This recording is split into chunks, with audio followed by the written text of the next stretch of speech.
news, Lobbyists are fed up with politicians accepting their money and then not coming through. opinion, When the automated police force orders you inside, that's just them doing their job. remix. Even lost my job partially due to the whole global warming issue. Increase in oil prices. This guy's scared. This is Top Story with Kelly Klass and Jill Skeen, I've been a listener for about 20 years. I'm talking to you makes me feel better. where the news meets your opinion. Pick up the phone and talk about it. 736-0300. That's 736-0300. Now, here's the hosts of Top Story, Kelly Klass and Jill Skeen. Well, good morning and welcome to Top Story. 736-0300 is always the number to call. And hello, Jill. Hello, Kelly. Good morning. Yes, nice to be here. We've got a packed day today. We got a packed day, We're and gonna it's be- hump day, and I don't That's get right. my song. Well, we'll have you start singing it No, for us. we would lose listeners faster than you can imagine. It'd be called clicks, all right. They'd be Yeah. clicking off. Well, coming up, we're going to be talking to the twin drivers in the Monster Truck Show. The Truck You got to say that. Show. You got a Monster Trucks.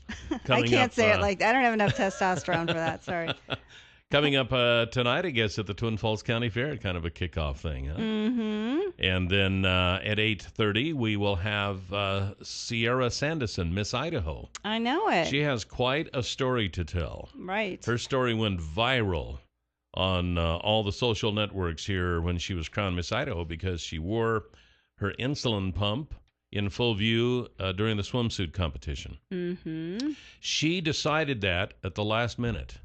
Well, And we'll there's find an out interesting, from her. There's an Yes. interesting story behind Okay. that. So hopefully we'll get to find out about that. Then at 9 o'clock, unless it has changed, we have Twin Falls City Council No, person it's Rebecca. Rebecca Mills-Soyka coming in at 9 o'clock today for State of the City. Mm-hmm. So there you go. Man, I don't know. The phone's ringing already. All right. I know. Bring it on. Should we take a chance and pick it up? Why I not? bet I know who it is. I don't know. Top Let's see. Story, you're on the air. Good morning. Good morning. Good morning, Kelly. Good morning, lovely Bill. Good You morning. know, I'm Kelly's best friend. Oh, I know. Listen, Cal, was this 9-year-old little girl shooting the Uzi? Whose fault is that? Is it the parents? I mean, how does that work out? I mean, with this little 9-year-old using the Uzi and letting, killing her instructor. How does that work among the gun enthusiasts like you? Can you explain to me if the parents are responsible here or what's going on? Can you please explain that to us? Thank you. Okay, I'm sorry. Where did this happen? I am not privy to this information. Yeah, there was a 9-year-old. I'm not sure exactly. I saw the headline. A 9-year-old shot her instructor accidentally. Shoots a gun teacher to death. She with took her she took a Uzi. gun to school and shot her teacher? No, I think it was. Okay, here's the deal. It was in Arizona. Okay. An Arizona shooting instructor died after a 9-year-old student accidentally shot him in the head. Charles Vaca was pronounced dead on Monday, according to a press release from Mojave County Sheriff's Office. Vaca was an instructor at Bullets and Burgers, an outdoor shooting range about 25 miles away from Las Vegas. Investigators say he was shot with an automatic Uzi around 10 Monday while teaching a 9-year-old to use the gun. When she pulled the trigger, it recoiled, sent the weapon flying over her head. Vaca was airlifted to Las Vegas hospital when he died of injuries. So the girl was at the range with her parents. Okay. How Well, tragic, but you wonder it at what is age, tragic. or what age, Yeah. or maybe they're too young to use an Uzi. Sounds to me like misjudgment on part of the parents and the instructor of allowing a 9-year-old to handle a weapon of that magnitude. Well, some people It say is we all should. It's teach a them horrible as young as horrible possible. accident. Is it the gun's fault? No, it's not the gun's fault. Well, it recoiled. I know, but that was, All right. Well, you got his opinion. What was Yeah. your opinion? Is there so it's too young at some points for some kids to Oh, absolutely. train on? I think so. Okay. I think so. My own personal think opinion. so. 7360300. And we're Now, off. we're off. Looks like our conversation is going to be about guns today. Top Story, you're on the air. Good morning. Good morning, Kelly and Jill. Good morning. Well, your caller asked for a person's opinion, and here we go. Yeah. exactly. The parents brought the kid to the range. I don't see anything wrong with it. To me, if the fault lies with anybody, it lies with the instructor that's highly trained, that is supposed to watch out and show this kid the proper holding methods and everything else. He failed to follow protocol, and he paid the ultimate price. But do you think maybe it's too young for a 9-year-old to shoot an Uzi that might have a recoil that's so strong? I mean, I've shot like a clay pigeon. I don't even know what kind of gun it was. And the recoil, shotgun. It was so hard. It really hurt my shoulder. I didn't want to do it again. I'm like, yow, that really hurt. So I can't imagine being 9. And I don't know what an Uzi feels like to shoot, but it might have too strong of a recoil. You think there's too young of an age? Well, an Uzi is 9mm. So, I mean, it does have some recoil, and it's all about how you handle the weapon, not the age or anything else. And again, one of the main instructors at the site was on TV this morning and said he doesn't understand what happened because they're trained to stand behind every shooter. It doesn't matter their ability, and be ready to knock the gun out of the way or whatever. And this guy failed to do that, and he paid the ultimate price. Yeah. Well, even if he was following protocol and was standing behind it, I mean, if you have a 9-year-old with a fully automatic Uzi, when they pull that trigger, that's going to go back. They will do it so fast, you're not going to have a chance to swipe it out of the way. I've seen grown adults not hold the gun properly, right, and the gun go off and smack them in the face. It's all about that. It's nothing to do with the age. Let's keep that out of the situation. Again, it's just following protocols, and if you don't follow protocols, something's going to happen that's bad. One thing I know for sure, it was not the gun's fault. No. Gun does not go off till the trigger is pulled. Somebody pulled the trigger, and somebody wanted the person to pull the trigger, and that price was paid. And it was an accident. It was an accident, no different than a car wreck. That because somebody didn't follow protocol on the road, it's the same thing. Well, I'm sure she won't be traumatized for life. Well, she might. I'm being facetious. I know you are. I mean, are you kidding me? I think anyone, a 9-year-old is young. I think it's young, and maybe that's not the right gun for a 9-year-old. But I mean, if it has that powerful of a recoil where she let go, who knows if he could catch it? I don't know, but I'm sorry. I think there should be a certain age that maybe is too young. I don't know why people don't think that seems reasonable, but 7360300 top story. You're on the air. Hi, I hate the gun conversation because it's redundant in this community because everybody says the same thing. But on this one, absolutely 9 years old is too young. I know. And the parents should have used some logic. The child, I think 9 years old is too immature to really understand exactly what they're getting into. And then for the instructor I think the instructor should have said, hey, 9 is too young, bring them back when they're 12. Right. And they're, more capable of understanding. And they've been, I don't know. I just really, for that last caller to say it's not the age, that's ridiculous. But 9 years old, and then for this little girl to emotionally have to process this, she's too young to even understand, I think, really the full impact of what's really happened. And I felt terrible for her. Yeah, this is tragic for everybody involved. I mean, the family of the instructor, and for the parents of the 9-year-old. I can't imagine the guilt I would feel as a parent if I took them and had allowed that to happen. So, there definitely needs to be an age limit on that one. So, thank you. All right, thanks for the call. Appreciate that.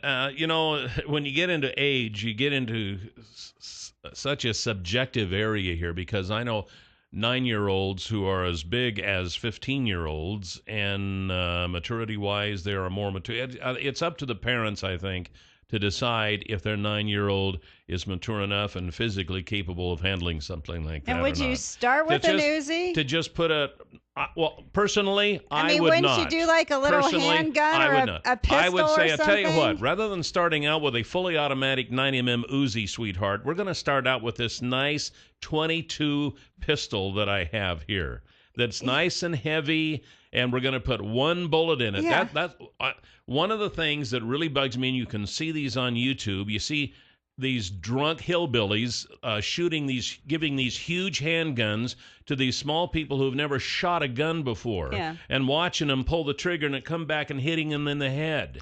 Or even worse, they give them a semi-automatic weapon and with more than one shell in it. So they pull the trigger, it startles them, they pull the trigger again, and all of a sudden everybody's running everywhere. There's a right way to do this stuff and a wrong way to do this stuff. If they're going to start out with a semi-automatic, for God's sakes, only put one bullet in it to start off with.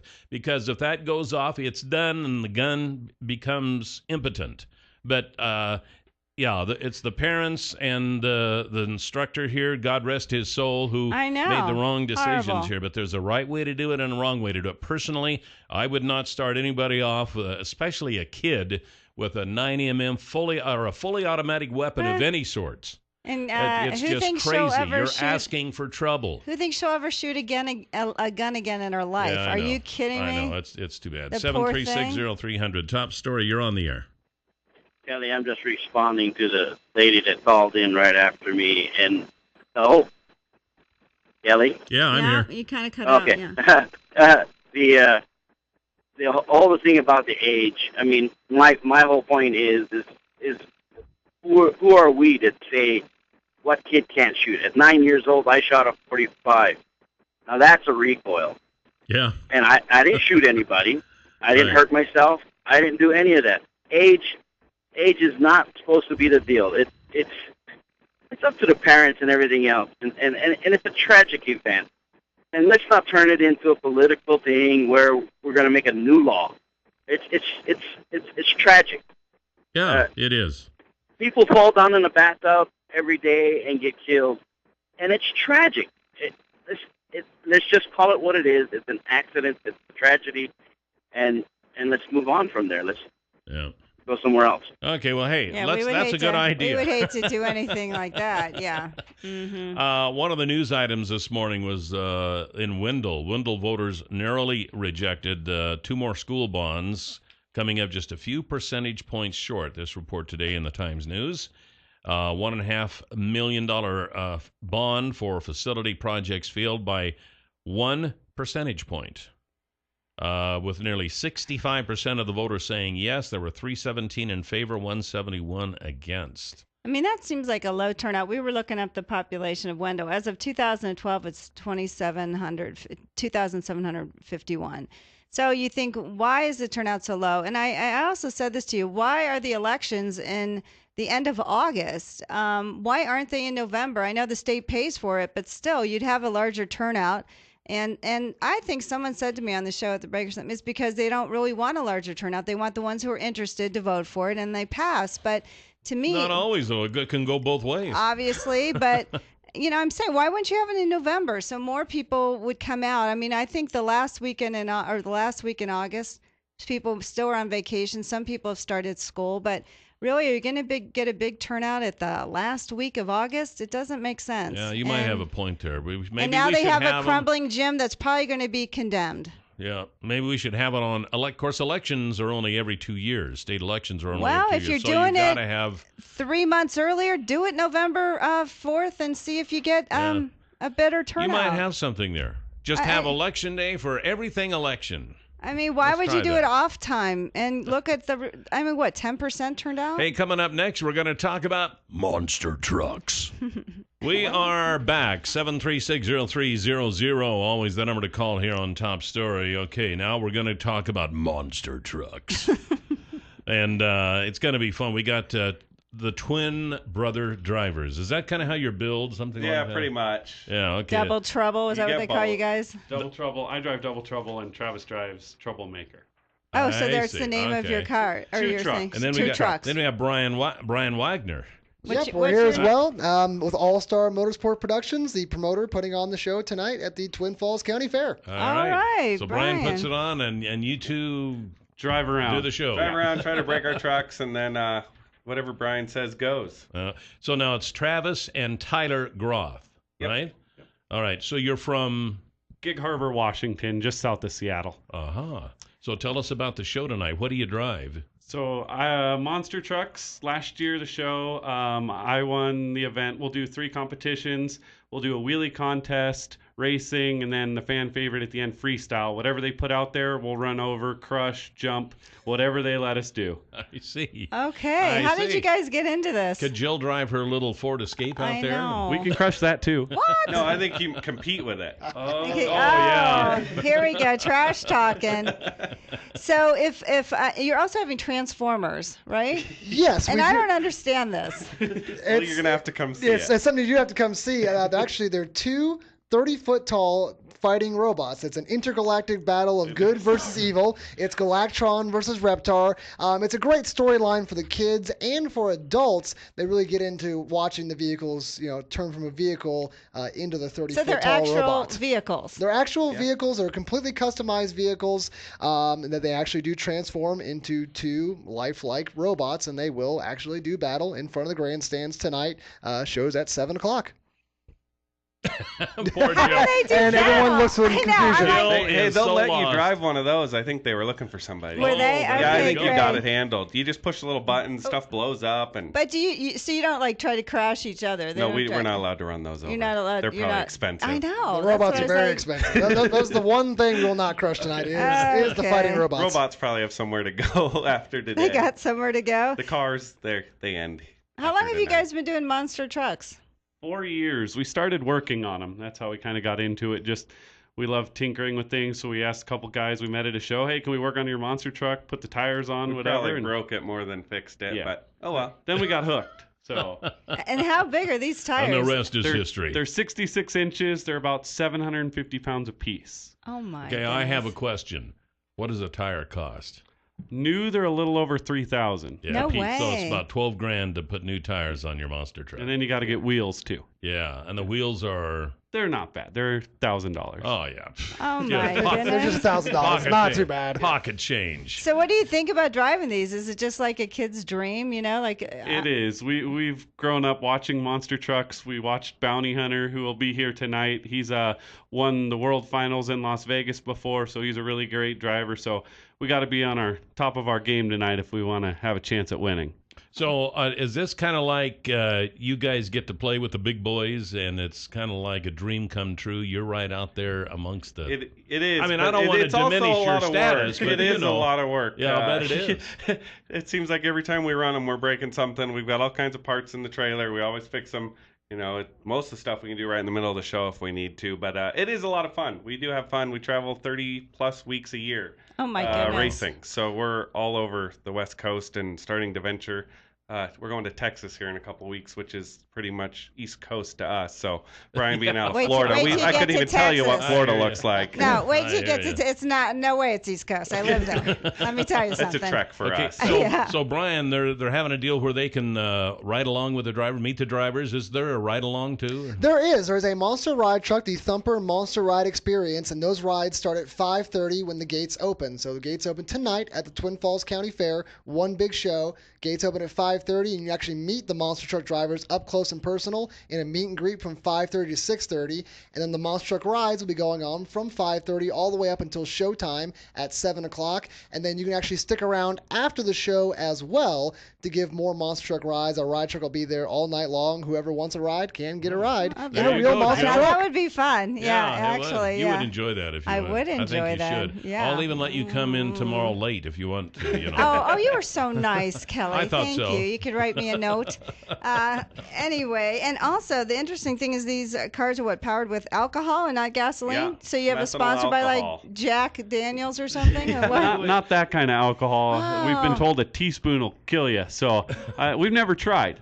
Okay, good. I'd I mix think it that's with a Coke good. or something. It'd probably Yeah, be all yeah, right. and it'll be fine. Little 7-Up. I don't know. I'm kind of trying to convey the expense of being in something like this to people who.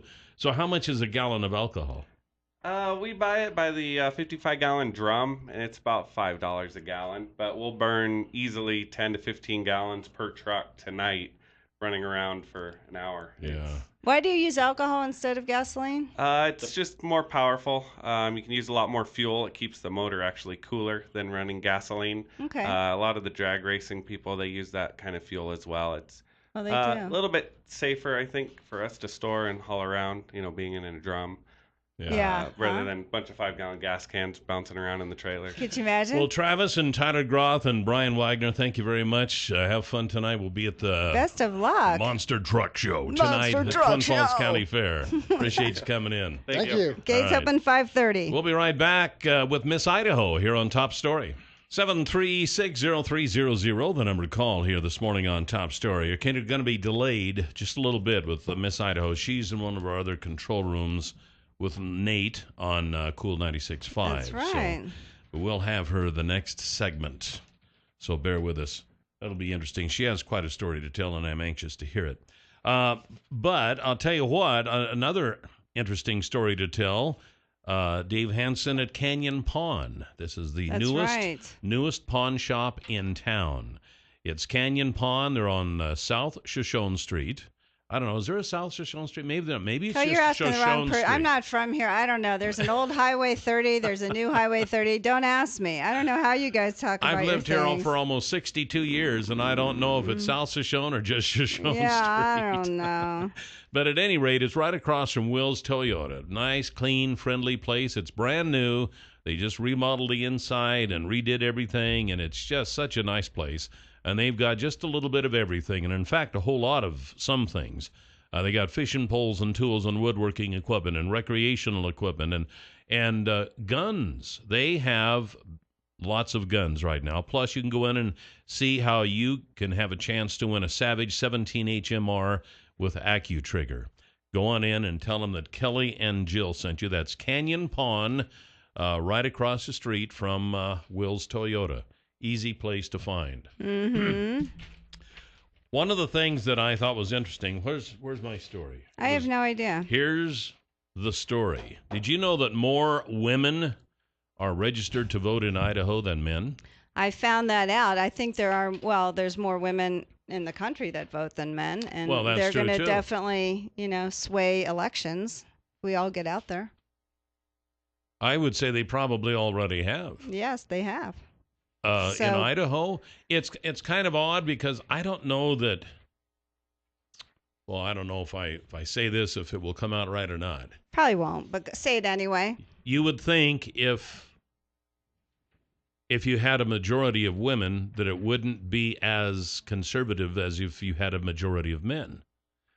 Idaho, however, since more women vote in the elections than men do, kind of disproves that theory. No, it doesn't. No, it doesn't, because it's the candidates. I mean, we have how many females in the legislature? There's not. You need more female candidates to run, because it's the men that are basically running. No, we're talking about people who have actually been elected. Idaho is one of the most conservative states in the union, but and they had to get there with the help of the women because they vote. Well, those are the only choices you have. You need more women to run if you want to make changes that will affect women. I don't think that having more women would make any difference. It would be the candidate themselves. Absolutely. You think a woman would force a transvaginal ultrasound on herself? Give me a break. No, I think you need more women running, and I think that's part of the problem. But yeah, you only have so many choices of people that run here, and look who runs: white, male, Republican men, and hopefully that will change. Well, and it's changing in this election, that's for sure. Women are electing them. That's my point. I understand that, but who else are they voting for? Should they not vote? Should they not vote? Those are your candidates. If they were going to protest the vote, they wouldn't vote, and there would probably be fewer women voting than there are men, but that is not the case. There are more women voting than men. Good, but I think that's not, fine, but that's not what sways elections, too. Yes, you have the female vote, and that's important, but you also need female candidates if you want to make it less conservative, I believe. Maybe not. Maybe the women who would be elected would be more conservative than the men. Okay, well, we'll see. We'll have more women running, and hopefully the women that are running this time will win. So, but yeah, I'm glad women are voting, and I think they think it's very important. I know I've been voting since I was 18, and I say more people should vote and get out there and vote. Well, definitely more people should vote, and it is really sad when you have 500 or so people in a town. Well, of course, there's 2,300 residents, so I don't know. 2,700. 27. I don't know how many of those would actually be registered voters, because a lot of kids and stuff. But no, we all have to vote, and there are more women in Idaho, and hopefully, as you have more female candidates, they'll vote for those, and Well, let's see what they say. Change the demographics of our legislature, which I think Top badly story. needs to be You're changed. on the air. Hi, I just wanted to make one little comment to something Jill had said, that if there are more women running, they wouldn't necessarily be as conservative. And I don't think that's true. There are females that are conservative. There are females that are liberal. If I chose to run, I would be a female conservative, and there could still be females that would vote for me even though I was a conservative. Probably. I mean, I agree, but there are more women that tend to vote for more Democrats, and I don't think women would be sitting there trying to eliminate birth control, trying to eliminate health care for women, trying to force transvaginal ultrasounds for women. These don't come from women. These come from men. I wouldn't be so sure about that. Really? How many bills have been sponsored by the women in our state? Who sponsored that? Well, you just said it. We don't have many women in the state.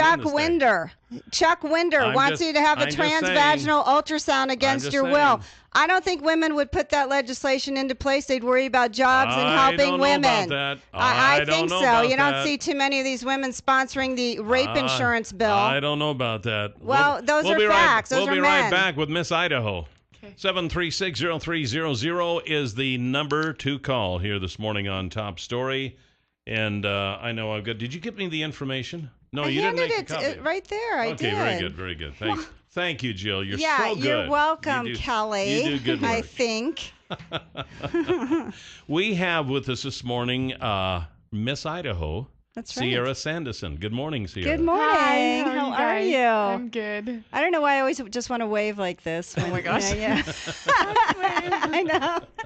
So congratulations. Thank you so much. Wow. You'll be competing in the Miss America pageant now. Yeah. When is that? It will air on ABC on September 14th. Right. Oh, my goodness. So that's coming up here. Yeah. I leave Sunday morning at 6 a.m. So are you nervous? I was last week, but this week I'm like, yes, I'm ready to do this. I'm so excited. Ready to represent Idaho? Yeah. Have you had a busy schedule since becoming Miss Idaho? Yeah. Because you said you left Boise at 3 o'clock this morning to be here, right? Yeah. My gosh. Do you have other stops here today? I have media stuff all morning, and then I will just be packing for Miss America, and then I have to leave for Idaho Falls later today. I see. Yeah. All right. Well, one of the reasons I was excited to have you in is because you kind of went viral on every social network and in the news by wearing an insulin pump in plain view during the swimsuit competition. Yeah. It's my understanding after reading a story this morning, you had not originally planned to do that, but you changed your mind at the last minute.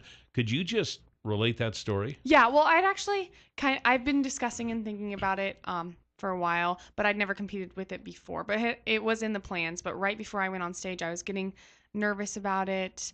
I was in the dressing room looking at it thinking, oh my gosh, what am I doing? Like, don't wear it. And then being like, oh, Sarah, you're a baby. It's just a little machine. You need to wear it. So I walked out of the dressing room with it. And this little girl comes up and she says, what's that? And I'm like, no one's supposed to notice it. It's so tiny. Like, why are you seeing it? She's like, no. Like, I'm diabetic as well, but I don't wear a pump because I think like people will make fun of me or think it looks weird. And I was like, oh my gosh, this is exactly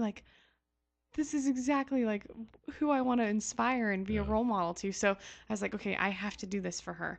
And then by the end of the competition, she came up and she was like, Sierra, I want to get an insulin pump now. And her mom was in tears because they had tried so hard to convince her to want to get a pump. And she actually just got it the day before yesterday. So you've kept in contact then? Oh, yeah. So, Sierra, how long have you been diabetic? Were you a child? Or? I was diagnosed at 18. Oh, at 18. Mm-hmm. Okay. So I didn't realize you could have the option of wearing them or not wearing them. How does that work? You can either. So basically what type 1 diabetes means lifestyle-wise is that you need to regulate your blood sugar by checking it, pricking your finger, and then somehow get insulin into your body because your pancreas stops working. Right. So I either can give myself shots or I can wear a pump, and it's basically like a portable IV that is constantly giving me insulin or gives me extra insulin when I'm eating. But if you don't wear it, you're not getting the insulin. So how long can you not wear it for? Because you thought, well, maybe I won't wear it during the bathing suit competition. Yeah, you can take it off. Like, it's not waterproof, obviously. So you take it off when you shower, and I take it off when I work out because your blood sugar goes low up while you work out. Yeah. So you don't need insulin. And you mostly need it when you're eating, but it does constantly give you a little bit of insulin that you you shouldn't be off of it for too long, or your blood sugar will go up. So when you've competed before, have you competed in a bathing suit competition? Yeah. And did you wear it before? Pageant. Or that pageant, sorry. I did not. I was actually on shots for most of them. Okay. And then in that way, if you're doing shots, you give 1 shot a day for like the constant, like so it's slow acting, and then you give fast acting insulin for each meal. So that's how that works. But then there were a couple pageants where I decided just to take it off. And it wasn't a big deal because it was just off for 30 seconds like it would be for a shower. Right. But so this time you said I'm going to wear it. Yeah, because I want to be an example and break the barrier, break the mold of what beauty's supposed to look like. Yeah. Like we all have something that deviates from the cover models on magazines and stuff. So I felt like if I went out there without my insulin pump, just being this tall, skinny girl in a swimsuit, I'd be contributing to that, and that's really something I didn't want to do. So I wanted to show girls like, look, I'm not perfect, and it's okay. Like I'm still beautiful, and you're still beautiful, even though you're not perfect. So were you surprised at all the chatter on social media, just the chatter overall? Yeah, it was crazy. It's been crazy.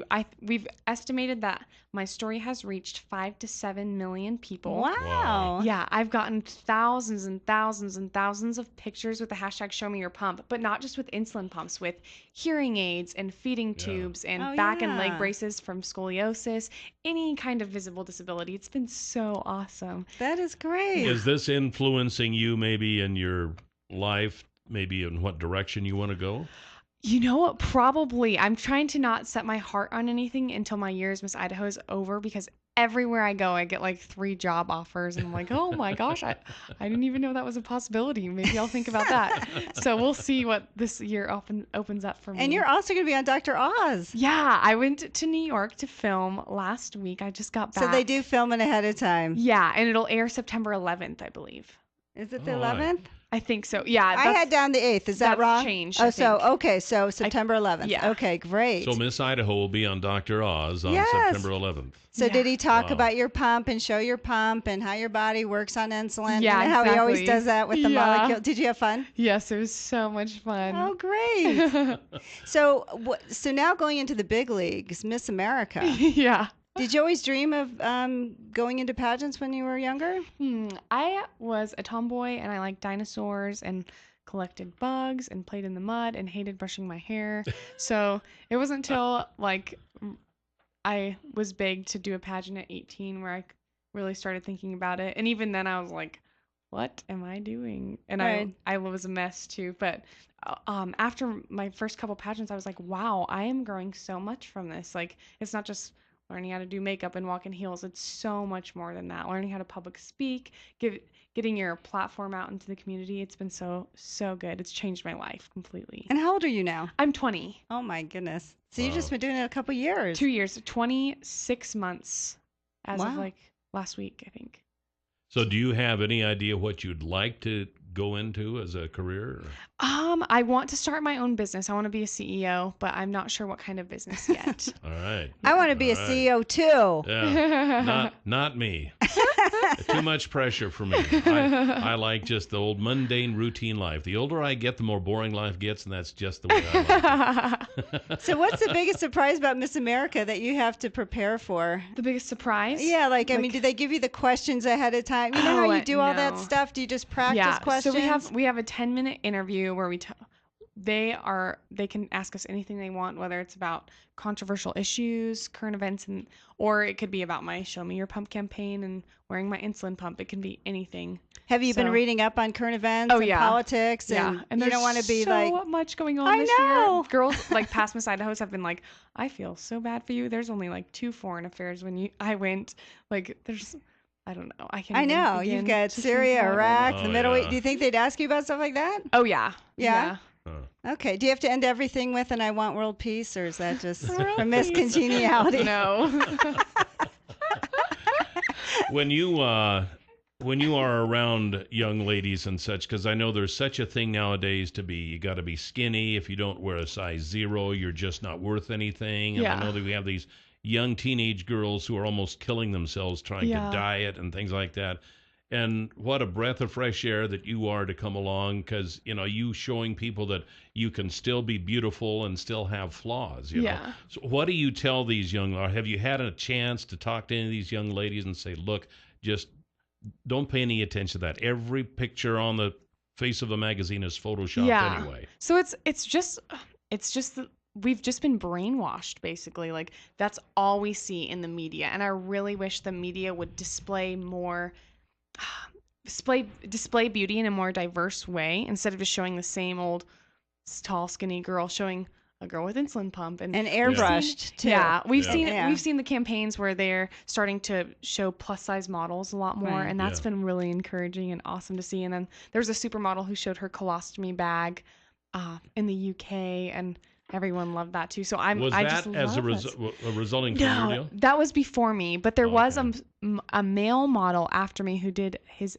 Oh, I'm gonna say it wrong. Ileostomy bag. Do you know what I'm talking about? Ileostomy. Ileostomy bag. Yeah. So, have you gotten any negative comments from this? I've had, let's see, 3 categories of negative comments. Let me see if I can remember. First, the most important to me is that I've realized how important diabetes awareness is because I didn't realize how many people didn't understand it. People have said, oh, Miss Idaho's glamorizing diabetes. She's sending all the kids to the store to get soda pop and candy. And I'm like, to be kidding no, like, type 1 diabetes is not caused by lifestyle choices at all. And even if it was type 2 diabetes, that's really not the way to go about commenting on it. If someone in your life has type 2 diabetes, which is caused by poor lifestyle habits, then you need to go about it in a much more compassionate manner. Right. But when it comes to type 1 diabetes, it's really important to type 1 diabetics that people understand that this is a disease that often occurs in comes up in childhood and is. I know 18 is a little old. Usually you hear it for a younger age. Yeah. But so it's been crazy to see how much people don't know about diabetes. And then we've also gotten the classic comments of like, oh, beauty pageants, swimsuit competitions, and really, like, if you know anything about the Miss America organization, it's nothing but empowering. It has completely, like I said, changed my life. And I think if you ask my dad, like, when he first heard I was wanting to compete at Miss Magic Valley, he's like, you're going to be on stage in a swimsuit? What are you talking about? And now he's like, I don't understand. Like, every time you come home, you are a different person. Like, every single day you grow so much because you're working so hard to prepare for Miss Idaho or Miss America. And he's just like, I love the Miss America organization. I don't know where you would be in life without it. That's great. Can I ask, why do they still have swimsuit competitions? Do you think we're kind of past that, or what's the reason? I actually am not against them at all. I know they are very controversial, but for me, Miss America is a well-rounded young woman, and part of being well-rounded, and like I have to fit in studying current events into my schedule and community service and doing my homework and getting good grades and going to the gym and eating healthy. And we might be able to explore a different way other than being in a swimsuit, but I do think it's important that girls include being healthy and living a healthy lifestyle in their day-to-day life. And what's your talent? I sing. That's the other thing. What I are have to you work on going to talent. sing? I sing Forget About the Boy from Thoroughly Modern Millie. Oh, nice. It's a Broadway show, yeah. Yes, yeah. So are you nervous at all? Like, because this is like the big show. Yeah. You know what I mean? It's the majors. Yeah, I was nervous a couple weeks ago because I was like, I don't know if I'm going to be ready. And this week I'm like, I think everything's coming together. I'm ready for this. I'm so What's excited. a typical day for you? Oh my gosh. There is no typical day for me, especially working out. It's the funniest thing. People ask me, what do you do to work out? And I'm like, well, last night at midnight, I asked my brother to go climb Table Rock with me, and we went hiking middle of the night. And then when I was in New York, I lived in a 13-story hotel, so I just went up and down the stairs and up and down the stairs. I also carry barbells in my carry-on so I can do curls while I have a layover. So yeah, you have it's so crazy. You have to put college aside, don't you, during this year? This year I'm taking the year off, yeah. Yes. Okay, so where are you going to school? I go to CSI. Okay, yeah. Great. Yeah, because that would be tough. You couldn't possibly go to school and do all this at the same time. Yeah. And who pays for all your travel? Do you have to do all that, or no, the people I don't. that sponsor you? It depends on the trip, but usually, like, Dr. Oz paid for me to go to New York, and then I went and filmed in LA in the studio down there, paid for that. The Miss Idaho board pays for me to get to Miss America, and we went to Miss America's Outstanding Teen and watched Miss Idaho's Outstanding Teen compete in Orlando, and so they paid for that. And then after Miss America, if I come home as Miss Idaho, people are asking to fly me to diabetes conferences and nice. Like women's motivational speaking conferences, and so they just pay for all of that. It's really so you awesome. recommend a young girl to get into it as they can? Oh my gosh, yeah. Early it as has they been. can. I don't know where I would be in life. I would just be going to school and probably working. You wouldn't be on Dr. Oz, would Yeah. you? Well, I'll tell you what, we're out of time. We're going to be rooting for you on September 11th. Thank you. later, Sarah, we so. wish you the best. You're Yeah. delightful. And either way, how it goes, you're going to be a busy young lady for a while. Yeah, I know. Yeah, all right. Miss Idaho, Sierra Sanderson, thank you very much for being on the show. Thank you. We'll talk to you soon. This Bye. is Top Story. We have State of the City coming up with Twin Falls City Council person Rebecca Mills-Soyka. And welcome back to the third half of Top Story. 736-0300 is always the number to call. When Miss Idaho was here in the last segment. We did not do our job. That's right. We did not. You didn't do your job. You didn't do your job. It was up to you to remind me about Of course. this. We didn't talk about our send-off party. I know.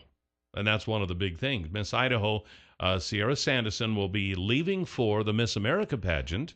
And they are having a send-off party for her this Saturday. Is this Saturday the 30th? Yes. Yeah, that's right, because today's the 27th. 1 to 3. 1 to 3 o'clock at the Lighthouse Christian Church at 960 Eastland Drive. That's right. And if you haven't met her, you really should meet her. She's delightful, and what a role model. And I thought she was great. Now, we've been saying September 11th. That's when she's going to be on Dr. Oz. Dr. Oz. Miss America is September 14th. Yes. Right, okay. Why you say All it right. wrong? I don't understand. Why can't you get the right information? I don't know. Well, you're not giving me the right information. That's the problem. Anyway, she has a busy week You're a that week. professor of misinformation. September 11th is Dr. Oz, and the 14th is the pageant. How lucky. That's right. I know. That's right. So anyway, do you have there any go. theme music for Rebecca? I don't think I do. You know, I think it's hard I to got get lost. good help. Something's going on here. I know. It's like Gremlins. Kelly. I don't know what to say. Gremlins came in the middle of the night and erased it, Rebecca. I'm sorry. You always make me feel so welcome here. Thank you. Twin Falls City Council person Rebecca Mills-Soyka is our guest this morning here on State of the City. Good morning, Rebecca. Good morning, Rebecca. Good morning, Jill and Kelly. Way to follow Miss Idaho, huh? Yeah. This is great. I know. That's not good. You guys make me follow Miss Idaho? I think it's good. Why not? We got this great lineup of great women on our show. Well, thank you. Now, we have a special meeting coming up regarding the planning for the downtown project. When's that going to be? We do. So Wednesday night, September 3rd, I believe it is, at 6 o'clock, we're going to be having an informational session, kind of a time for the community to get involved and get informed about what's going to be happening on Main Street in the downtown area. And so it's really important for merchants and anyone affected, especially on Main Street, to be there and get to voice their thoughts and opinions, but also the larger community, you know, anyone interested in what your downtown is going to look like in the future. Are they just having one meeting, Rebecca? No, they should have several, and I think that's what this initial meeting will kind of lay out their plans and the schedule that they're hoping to follow so that they can move forward. But the plan is to have several meetings. So I was surprised because we read in the Times News today that the URA has purchased the Rogerson Hotel. Yes, that was a surprise to me as well. It happened at a special meeting yesterday. So it's brand new information. So my question is that a historical building? Because it seems like, and I've heard so many people regret some of the things that they've torn down in town. You know, coming from out east, I'm sorry, there's history everywhere. You pretty much don't tear down anything. But out here, is that a historical building? I have heard that it's not on any registers, any historical registers. I think it's historical for anyone who was born and raised here or anyone who's been here for, 20, 30 years. I think the Rogerson building is historical, and I think it has great significance to downtown.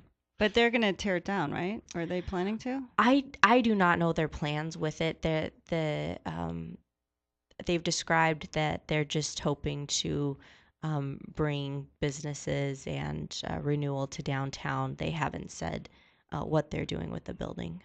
I don't know that the Rogerson has the significance as far as historical buildings as, say, the old Perrine Hotel did. That was the which they one that tore people down. complain Yeah, about. 1969, somewhere in there, we tore that down. And I regret that. I didn't have anything to do with it. Shoot, I was in high school back when that Well, happened. you should have been an activist back you know- then. Yeah, Kelly, where were you? Really? What's the matter? It's your fault. But I mean, I think we need to pay attention to some of these. Of course, I think they're mostly all gone now. But on the other hand, if they can't be put to use, if it's too old and too rickety and too dangerous to be put to use or something, and there's nothing else we can do with it, then sometimes you just got to tear down and make room for new stuff. But I mean, they just had a business in there a few years ago, Plum Natural. I mean, there's so many things you can do with renovation where you keep the feel of the old building, where you could fix it up. That I think is if it's lost. Not cost prohibitive. Yeah, I mean, I think it's lost in some places. But living in Boston, there's so many things that are never torn down that you fix up. Park City, things are never torn down; they fix them up and they keep the historical part of it. And I think that's what makes the town unique, as opposed to some homogenous downtown that you see anywhere with the same stores.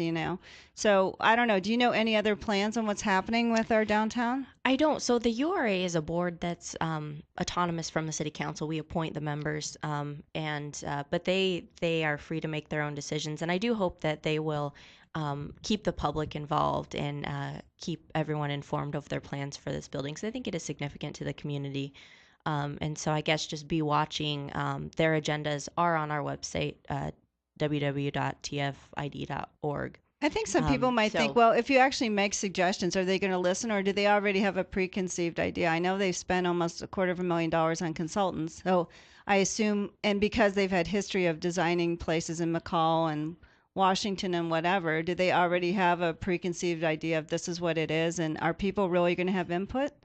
I hope that they do. I really do. I hope so, too. I would encourage the members of the URA board to take input and really be listening to the community on this particular building, because I think it does have great significance. It'll be interesting, though, to see how many people actually show up to give input, because that's been kind of a problem around here.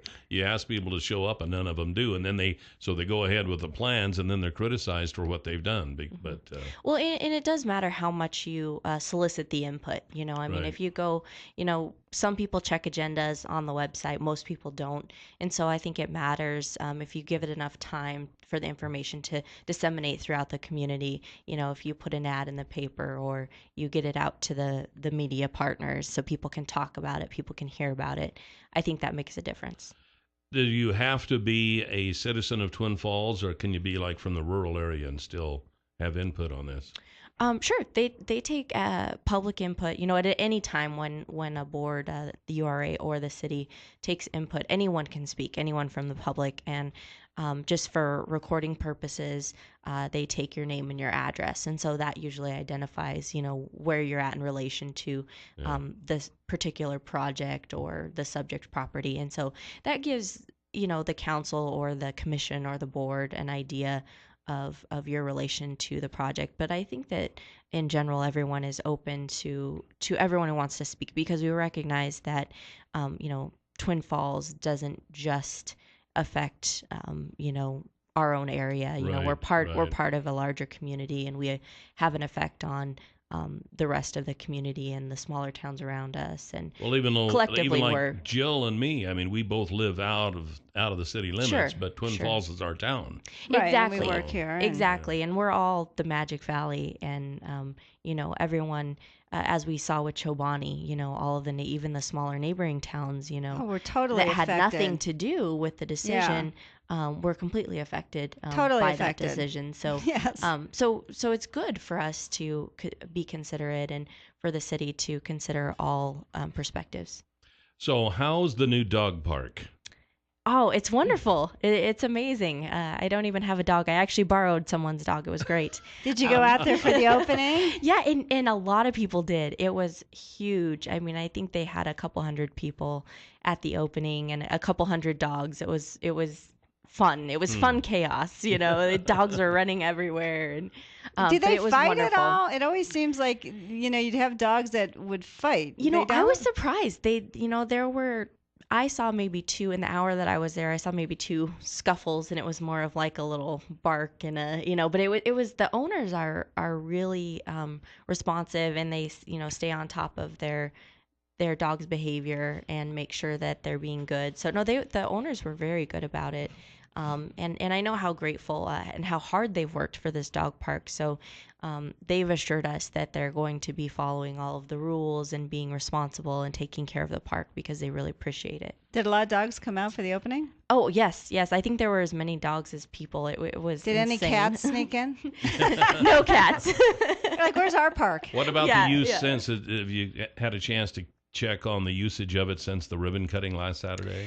I haven't, but I imagine that if you drive by, there will probably usually be someone, one or two or three people there, because our temporary dog parks were very well utilized. And when it was at Harmon, when it was at CSI, when I drove by those, there was almost always someone there with their dogs. So I think that this park, it's just been a great community project. We've had so many people that have volunteered or given in-kind gifts or donated money.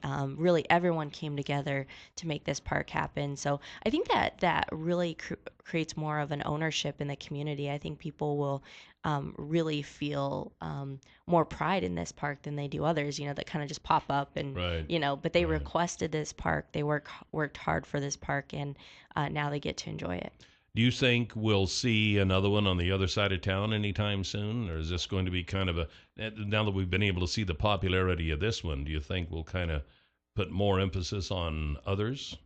Sure. Well, I think it'll be based on, citizen input. That's how this current dog park started.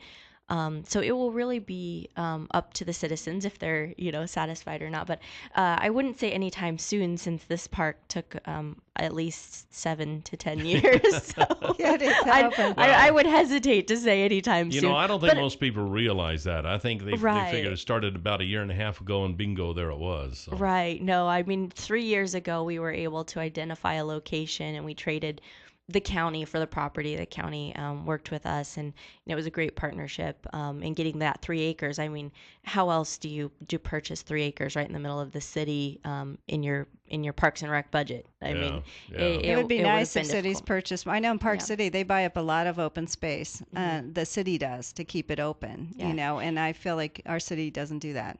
Well, and that is an important piece of our strategic plan. And so, like you're saying, Kelly, I think that we are moving that direction. One of our specific objectives is to diversify our park system, and kind of, in the realm of, making dog parks and making different types of recreation and open space available. That is supposed to be one of our objectives in the next 20 to 30 years. Then you think how much open space is left. I mean, seriously, when you drive around, there's for sale signs everywhere, and I worry about that because Sure.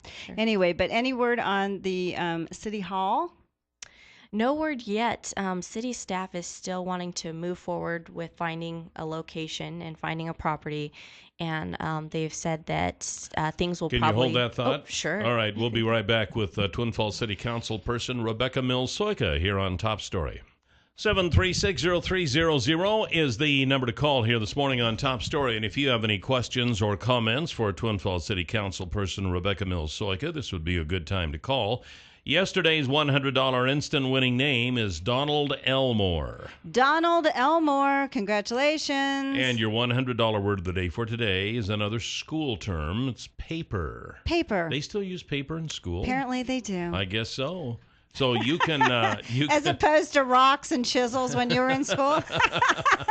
I thought they all had computers now. Yes, paper. But at any rate, you go to our website, newsradio1310.com, click on Word of the Day, and type in paper, and listen tomorrow. If you hear your name tomorrow, and you played the word today, $100 will be coming your way. How easy is that? I'll say. I know. I'm a natural poet here. I know it. Every word I say. So last we left, Councilperson Rebecca Mills-Soyka, I asked you about the City Hall. Now, during the budget deliberations, you thought it should be a separate item because you felt it was a large expense, 6 to 7 million, I think were the figures, and that you didn't think it should be in the budget, especially since it was taken out of the strategic plan, and it really wasn't a priority for the city like back in last October, correct? Yeah, well, what I voiced my opinion on was that it wasn't in the strategic plan, and what we say is that our strategic plan drives our budget, and so I don't see how it could be in the budget without being first in our strategic plan, if that's what's driving our budget. But it was actually the city manager, Travis Rothweller's decision. He decided to keep it separate. He still voiced that it was a priority for city staff, and it was really their number one priority, and so they are going to move forward with trying to find a location. And we have expressed as a council how we want the public to be involved, and we want people to be able to be informed about it and voice their opinions if they have any when they announce a proposed site for this city hall. So, but you felt like people should almost vote on something like this big of an expenditure. I think it will be a vote. I don't know how the process will move forward, but most certainly, especially if they purchase property, there will be a vote to purchase the property. So it will progress in always in public in our meetings. You know, when you're discussing a certain property not owned by another public agency, you can meet in executive session, and then that's covered. But if you ever want to act on it, make any decisions, you have to come out in a public session. So that will all be public, and we hope to keep the citizens involved and aware of what's going on. Kind of a timeline are we looking at here? That I don't know. All I've heard is that it will probably start to pick up here after the Labor Day holiday. So my question is, how does the city justify to the taxpayers of Twin that they had the old clinic, they were actually offered it for free from the county for a city hall, and that the city turned that down? I mean, I understand it's large, but when you think about the scheme of things, 20, 30 years, we have no idea how large Twin will be. And, you know, you can repair anything. How does the city justify turning down a free building that I think would be a great location, has great parking, you know, it's close to downtown, you know, for then purchasing a brand new property? Yeah, that's something that I was a little bit confused about. You know, this whole we need a new city hall was new for me. I mean, apparently council members who have been on since 2006 or 2007, I guess that was a conversation they had in the past. But since I've been on council and since 2011, we really hadn't heard of any needs or any dire need for a new city hall. And so in our strategic planning, we actually had a conversation with department heads in a larger planning meeting. We talked about it and said, oh no, you know, there's no need, and then for it to be in the strategic plan. And then 6 months later, we're saying, oh, we absolutely need a new city hall right now. And because they took it out of the strategic plan, right? And at that time it was at the same time we turned down the clinic building, and so I was a little bit puzzled about the progression of the need for a new city hall, but now that's what city staff is saying. We need more room. We need to find a new location. So in moving forward, I think we need to find a location that we can grow into, much like the county did, so that you're not having to move, you know, even 10 or 20 years later. Well, the thing with the clinic building is it's pretty much stuck. There's not much expansion possibility there. Well, I wouldn't. Well, think. I mean, it's pretty big. They say it's too big. It's big enough to suit the needs for City Hall for, I mean, well into the future. I mean, kind of like the county, they're not going to need to move from that building for 100 or more years.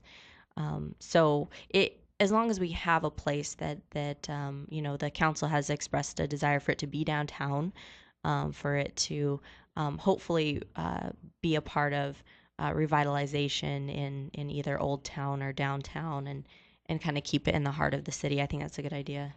All right. Well, hey, we're out of time.